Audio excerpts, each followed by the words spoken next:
Om.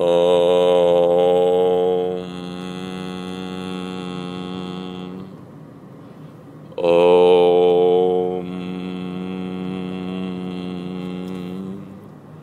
Om.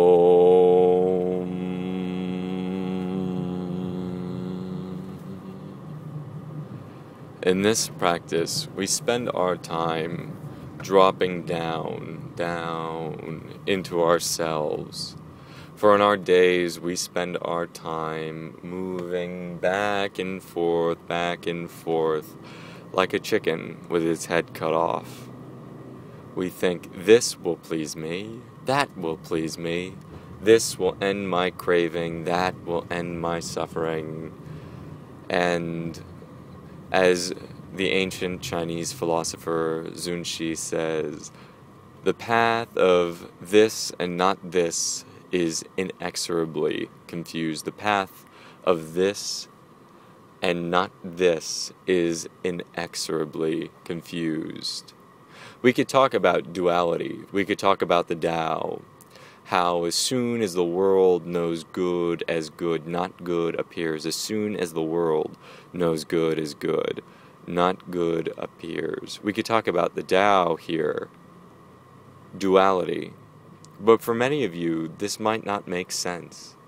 It might hit a deep chord resonant with the few who pierce their world in some deep way already, realize that that which is not that which could be, because that which could be is becoming always into being, and being is a nothingness. Or being is an everythingness, which is why it is filled with the manifold of possibilities. We could talk about how making more money, having more people love us, that extra compliment will make our day, and in truth it will. And we should not deny it. We should not deny ourselves food because we are hungry. We shouldn't torment our flesh because it has cravings. The point is not to eliminate cravings. The point is not to be controlled by them. Anthony Robbins says, the point is to use our pain and our pleasure, to use our pain and our pleasure, as opposed to having them use you.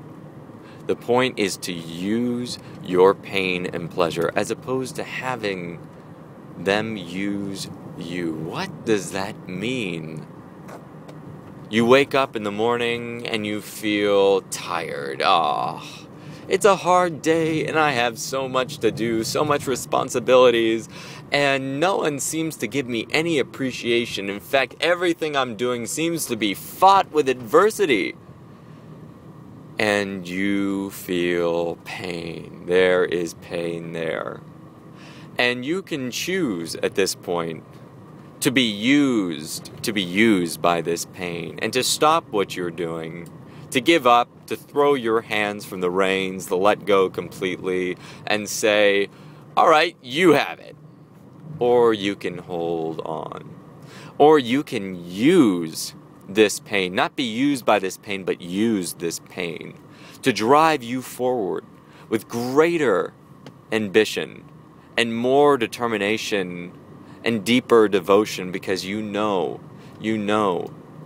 that roadblocks are not there. The brick walls do not appear to keep us out.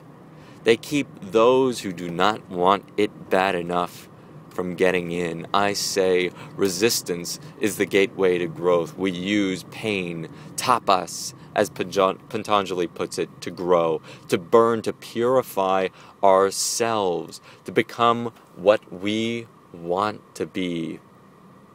And pleasure, to be used by pleasure, to feel a craving, this insatiable urge, this yearning that will not let loose its grip from our hearts to do something which we know does not serve us, to do something which, for lack of better words, hurts.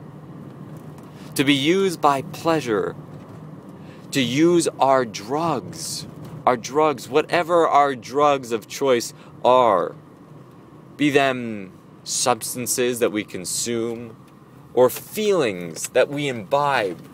Do not be confused. Neurotransmitters are drugs. Dopamine is a drug. The oxytocin you feel from an intimate relation with another person is a drug, and there are many addicts of this one and that one.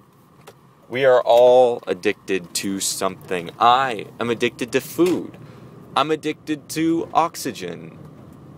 And those addictions serve me because they keep me alive and well and happy. And there are some addictions which do not serve me. My addiction to procrastination. My addiction to anger. These things do not serve me. They do not leave me. I feel them. They are within my heart.